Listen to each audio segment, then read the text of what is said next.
Astagfirullahaladzim, astagfirullahaladzim. Ila hadratin Nabi al-Mustafa Rasulullah sallallahu alaihi wasallam, wa khususan Syekh Abdul Qadir Al-Jailani, bi barakati al-Fatihah. A'udzu billahi minasyaitonir rajim. Bismillahirrahmanirrahim. Alhamdulillahi rabbil alamin. Ghairil maghdubi 'alaihim waladdallin. Bismillahirrahmanirrahim. Wa qala musannifu rahimahullah ta'ala wa nafa'ana fi 'ulumihi fid dharain. Bismillahirrahmanirrahim. Al-faslu tasi'a asyara fi bayanil wajdi wa shifa'i.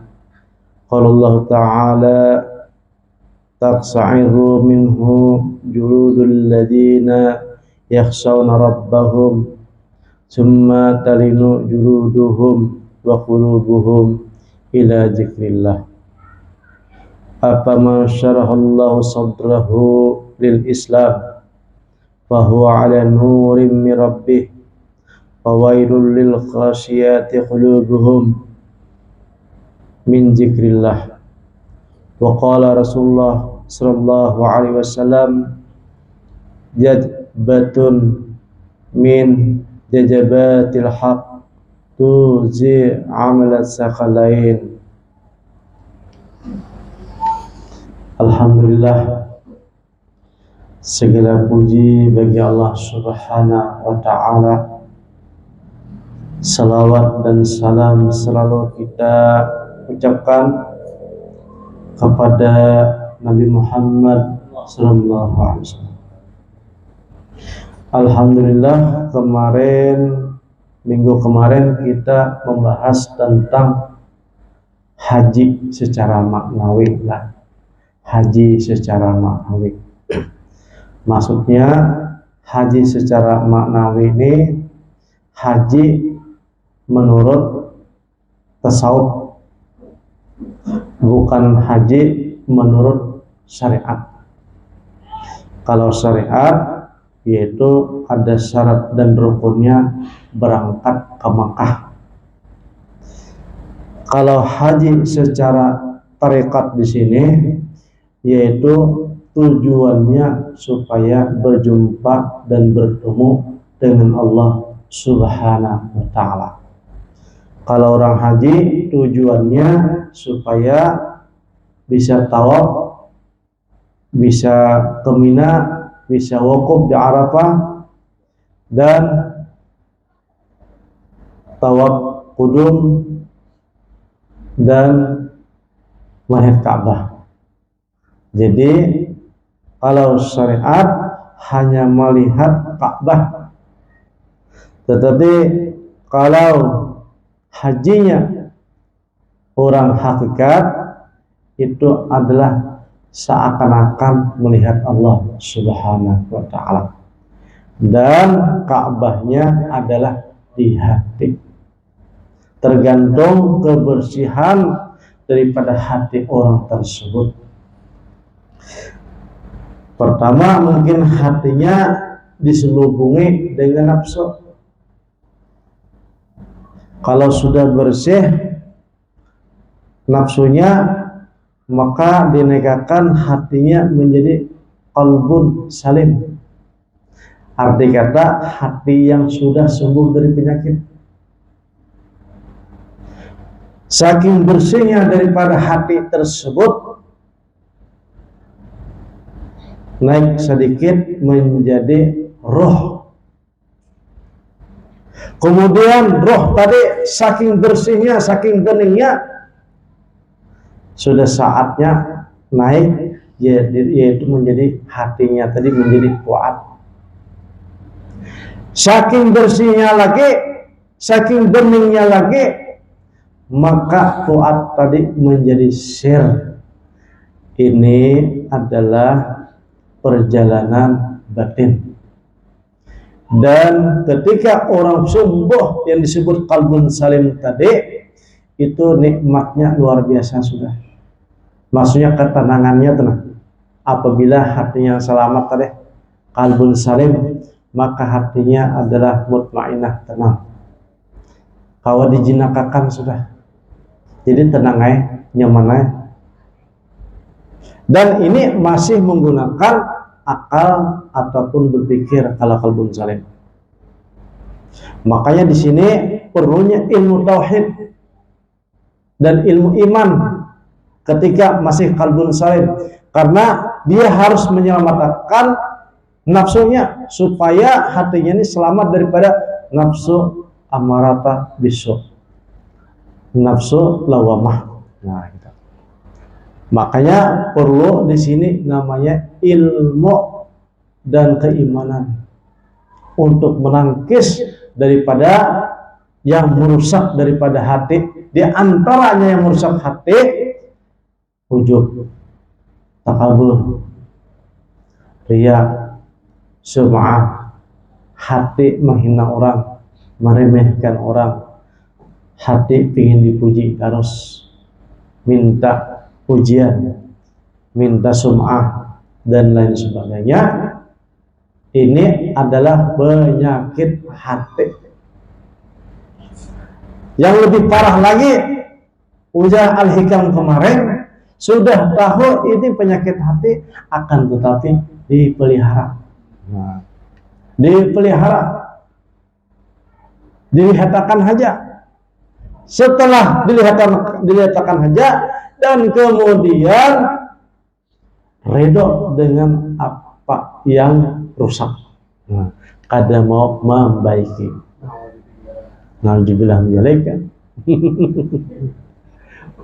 Jadi bagaimana hatinya menjadi qalbun salim, sedangkan penyakitnya masih banyak.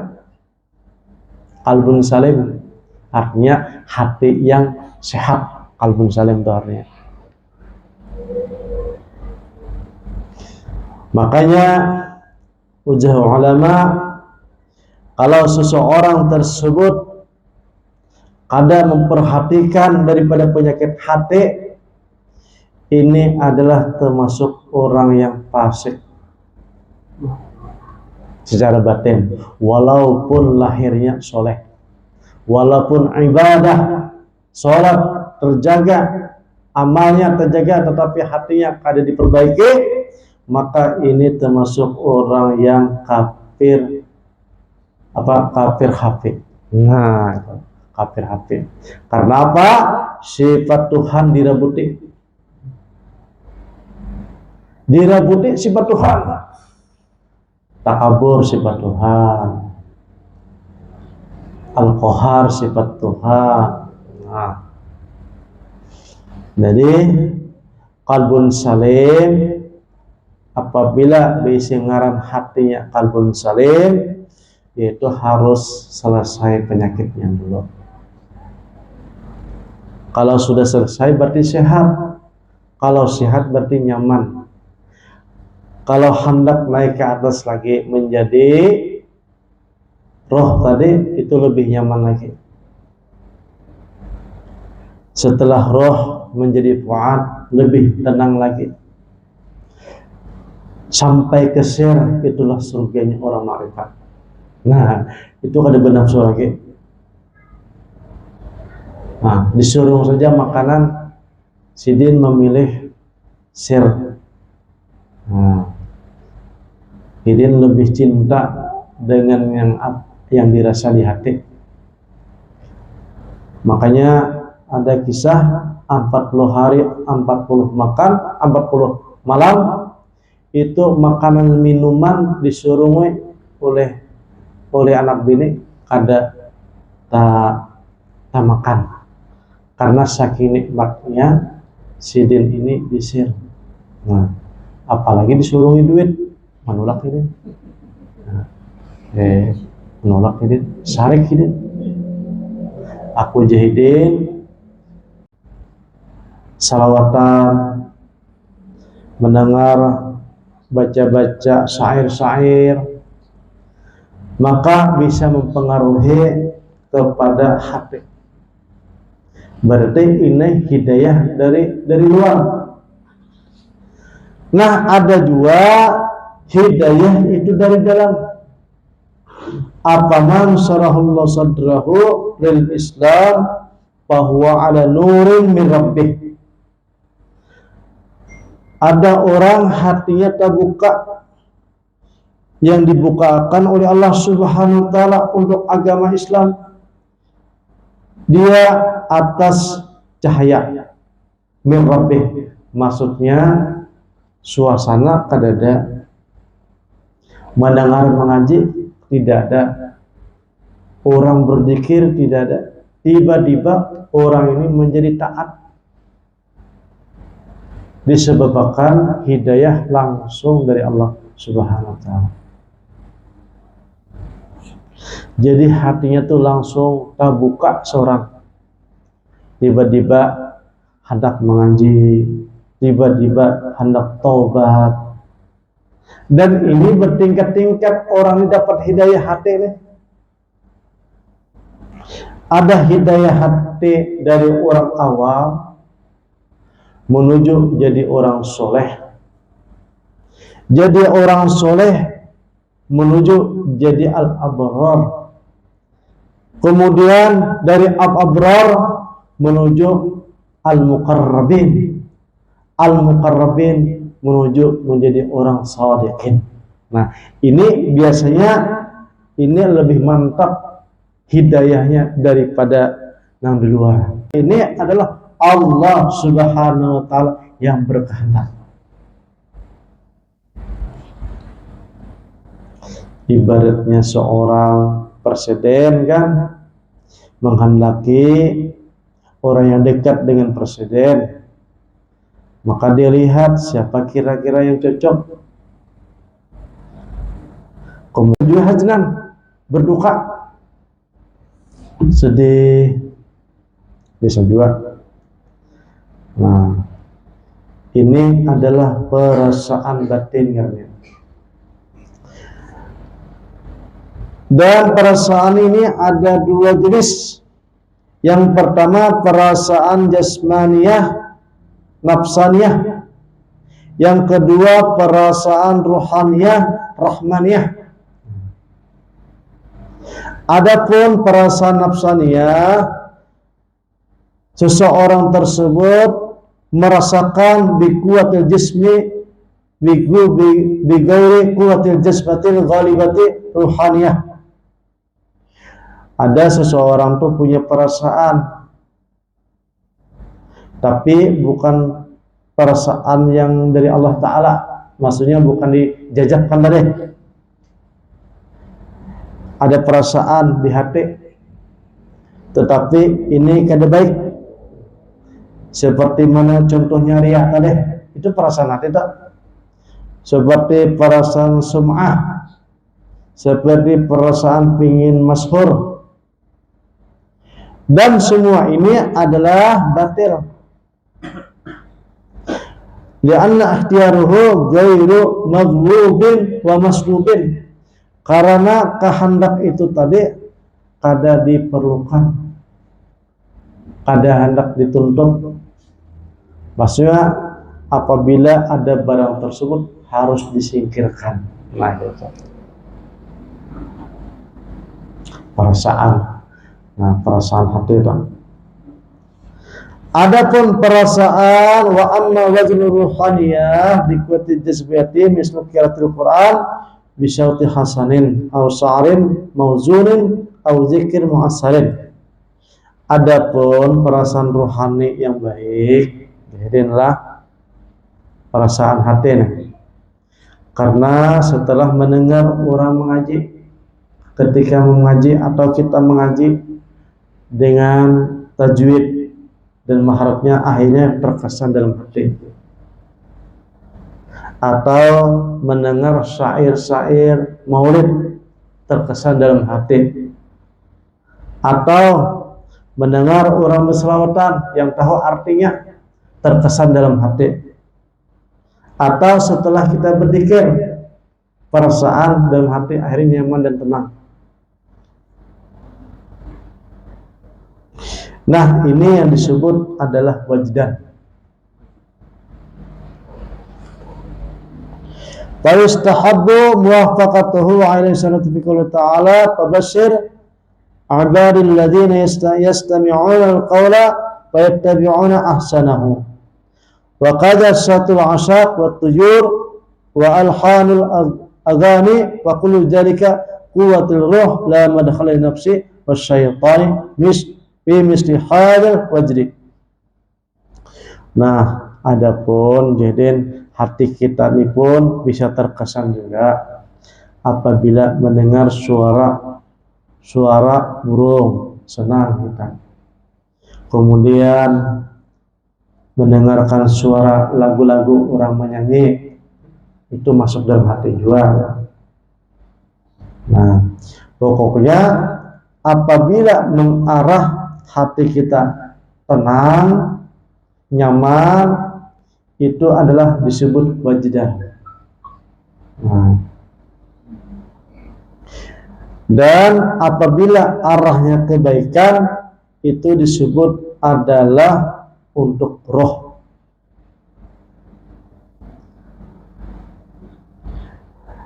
Akan tetapi kalau seandainya suara itu arah kegelapan,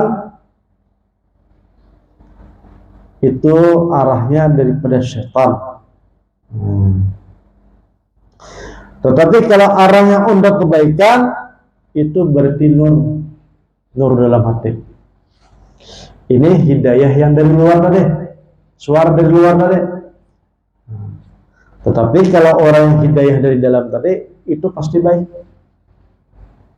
Karena itu minallah subhanahu wa ta'ala. Li'annahu yajubu fiha kama yajubu minha fil mawhi. Kalau itu ada wajdan, perasaan dalam hati nyaman, kemudian arah kebaikan, kemudian bergerak badan kita.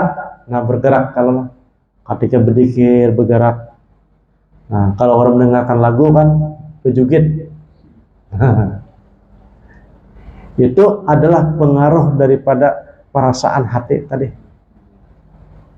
Saking nikmatnya, nikmat akhirnya kada terasa batis mengitik. Nah, ini beliau ini menggambarkan bahwa zahir saja itu bisa merasakan nikmat gitu kan, apalagi hati gitu. Ketika bertemu dengan yang gaib-gaib. Nah, bahwa kalau orang sudah hati kalbun salim tadi, itu nikmat seharusnya. Ketika orang dalam keadaan hatinya roh tadi, itu juga nikmat. Ketika orang hatinya menjadi fuad, itu juga nikmat. Dan ketika hatinya menjadi sir tadi, itu nikmat, segala-galanya nikmat. Bahkan dikatakan oleh ulama yang sudah kesir, aku tidak mau lagi masuk surga, dan aku tidak mau menikmati surga karena nikmat yang luar biasa yang seperti ini. Kalau seandainya di surga tidak ada sir ini, aku tidak mau. Nah, katanya kada mau. Tetapi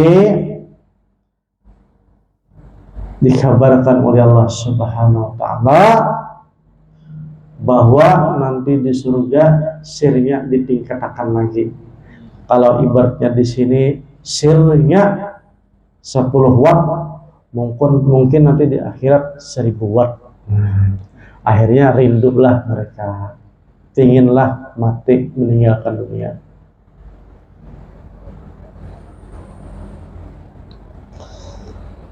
Nah, kemudian kata beliau sini,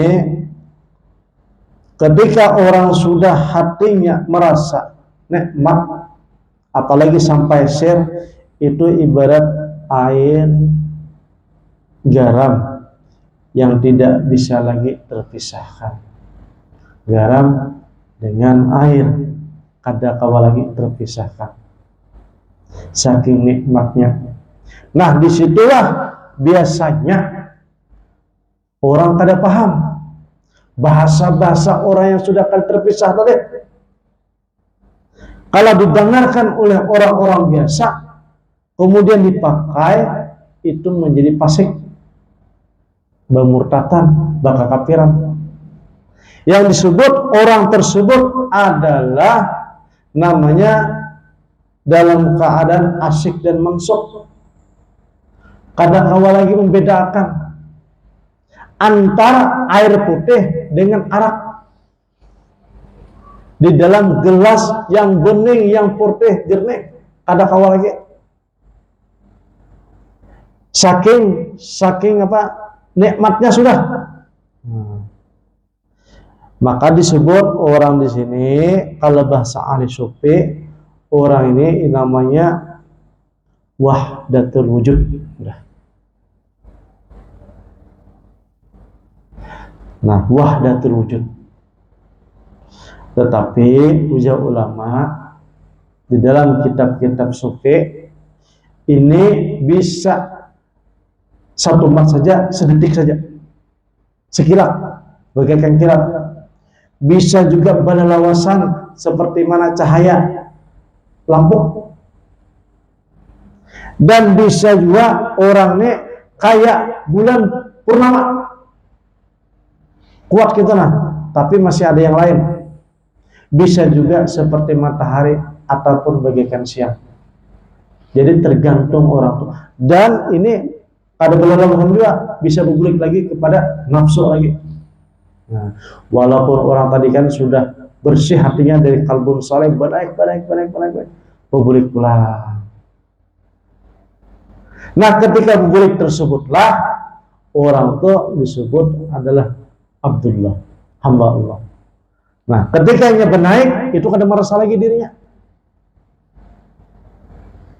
Kada merasa lagi dirinya.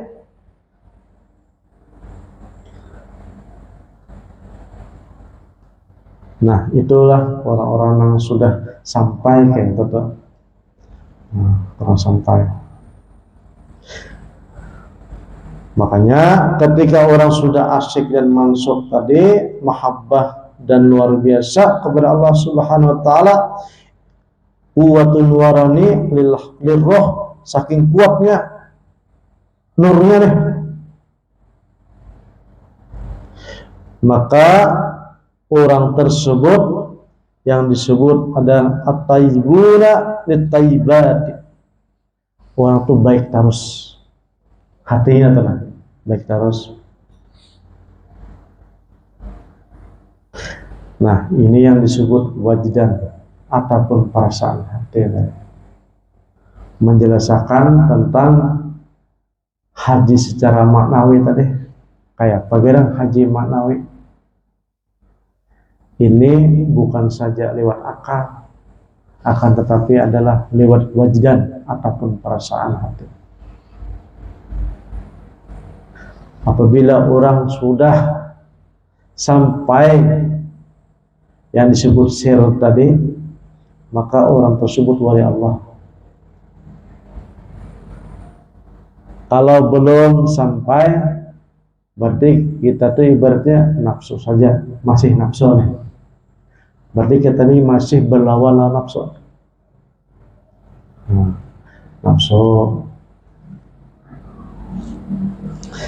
Karena nafsu ini masih menguasai diri kita, maka diperlukanlah tadi iman dan ilmu untuk menggagalkan daripada nafsu.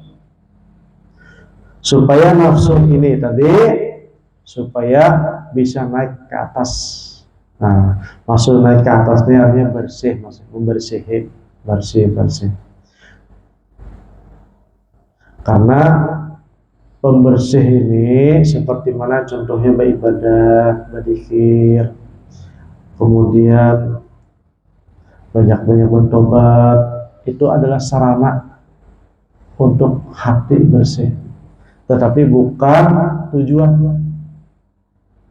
Sesungguhnya yang beribadah itu adalah kalbun, hati ini yang beribadah. Dan apabila orang itu sudah kalbun yang beribadah atau roh yang beribadah atau fuad beribadah, itu ibadahnya beda. Bukan lagi ibadah sholat, bukan, tapi ibadahnya adalah munajat.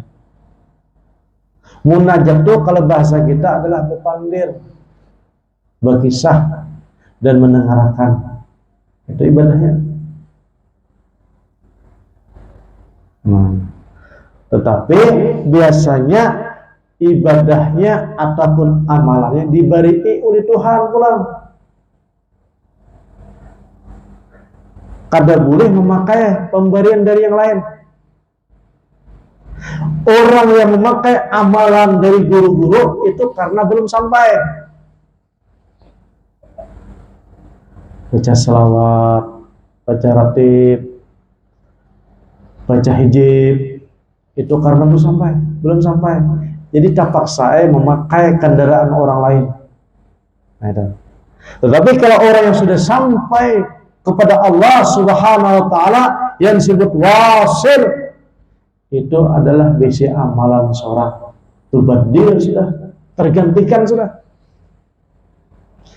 Kada boleh sudah amalkan suatu amalan kecuali sesuai dengan isyarat daripada orang yang ditamui tadi. Itu ada. Nah, itulah yang disebut orang itu mendapatkan guru batin. Guru batin dapat. Kalau orang sudah bertemu Allah Subhanahu wa taala, itu adalah puncak guru. Sudah. Tetapi sebelum menyampaikan kepada Allah Subhanahu wa taala, Nabi Muhammad dulu nama lajari terus membimbing. Nah, sebelum Nabi Muhammad, yaitu wali dulu yang membimbing, yang disebut adalah sahibul wilayah. Nah, itu Pak, perjalanan orang-orang salik itu kayak gitu. Perjalanan orang sampai. Yang disebut adalah perjalanan nur. Nur itu artinya yang baik-baiknya sudah, yang batin-batinnya sudah.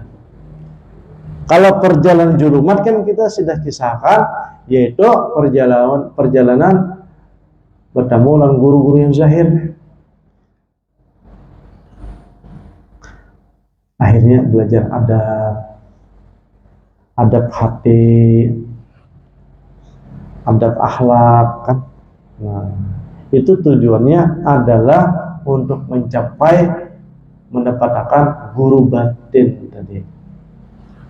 Seperti mana ayat Al-Quran, "Afaman sarallahu sadrahu lil Islam bahwa ala nuri min rabbih." Barang siapa yang hatinya sudah siap bersih, terbukalah hati. Ketika sudah terbuka hatinya, maka dia akan mendapatkan nur min rabbih, yaitu cahaya daripada Allah, yaitu ilmu yang disebut adalah ilmu laduni, yang disebut adalah ilmu wahabiyah, yang disebut adalah ilmu hak, yang disebut juga adalah ilmu mutlak, disebut juga adalah ilmu hakikat. Nah, itu disebut ilmu takwil. Nah, istilah-istilah itu kan takwil. Dan apabila orang tersebut sudah dapat ilmu ini, maka uji Nabi sallallahu alaihi wasallam wajib amal sekalian. Memang agak berbeda dengan orang yang ada, berbeda. Maka bagi kita yang belum diberi oleh Allah Subhanahu wa taala, kalau ada menemukan orang yang sudah diberi, wajib kita beriman. Artinya percaya. Nah, gitu. Kita misalnya sudah mempelajari bahwa ilmu itu ada dari Allah Subhanahu wa taala, ilmu melewati daripada ulama-ulama, dan ada langsung ilmu yang diberikan oleh Allah Subhanahu wa taala, kalau seandainya ada orang tetamu orang kaya seperti itu, maka kita wajib hati kita adalah percaya. Yang disebut adalah percaya dengan karamat. Karena rukun iman diantaranya ataupun iman itu adalah 99 cabang. Yang paling tinggi adalah percaya dengan kalimat la ilaha illallah, dan yang paling rendah adalah membuang yang berbahaya. Itu yang paling rendah. Dan di antara daripada 99 diantaranya adalah percaya dengan orang yang diberi oleh Allah Ta'ala ilmu. Ilmu laduni. Nah, makanya ujar ulama-ulama yang terdahulu, kalau kita sudah umur 40 tahun, kita harus mencari ilmu yang inti-intinya saja. Karena kita ini segeratan hendak bulik sudah. Kalau hendak bulik, supaya kita jangan tersasar. Manhajil a'ma bahwa fil akhiratil a'ma wa adallu sabila. Barang siapa di dunia ini buta dengan Allah Subhanahu wa ta'ala, maka di akhirat pun akan buta dan sesatlah jalannya. Salah satunya supaya kita kada buta, supaya dibawahi oleh orang-orang yang sudah melihat, maka kita percaya lawan sidin. Itu caranya. Jadi kita mendapatkan syafaat dari sidin. Paling kadang di akhir hayat kita didatangi sidin. Nah, gitu. Ditolongi sidin, dilajari sidin. Gitu. Karena sebelum kita meninggal dunia, itu dinampakkan ain basirah kita. Kita didatangi dulu oleh macam-macam yang gaib-gaib. Sebelum meninggal dunia itu didatangi dah. Itu ada hadisnya. Yang mana setan datang kepada kita, yang mana iblis datang lawan kita, yang mana nabi datang lawan kita, yang mana wali datang lawan kita. Jadi kita didatangi dah. Makanya orang-orang yang paham, mereka ini mintanya didatangi di awal-awal, jangan akhir hayat saja. Makanya mengajilah ilmu batin supaya didatangi dengan cara mengobati perguruannya ataupun bertarikat. Makanya tarikat-tarikat itu di dunia ini kan berjutaan tarikat, ada yang secara resmi maupun improdi. Nah, itu tujuannya adalah supaya mengundang, supaya dapat petunjuk ataupun yang membawa petunjuk batin yang ditunjuki. Insyaallah paham ya kalau lah. Nah, ini memang pelajaran kita nih santai aja, insyaallah. Dan mudah-mudahan ini kitab Syiarul Asrar ini paling-paling sebulan tamat. Ini lain kitabnya. Ini apa namanya, kitab Manaqib Sidin. Dan insyaallah kalau tamat kitab ini sudah ada pengganti kitab Ampun Sidin juga. Nama kitabnya Al-Bunyah. Insyaallah mudah-mudahan kalau tamat kitab ini kita bertamatan lah insyaallah. Dan sekalian kita membacakan Manaqib Syekh Abdul Qadir Al-Jailani. Karena sampai sekarang Sidinlah yang memegang Sultan Kewalian sampai ini. Jadi kalau ada orang tua wali, tapi wali besar lah, pasti beliau yang tukang bayar, beliau yang tukang bimbing. Insyaallah.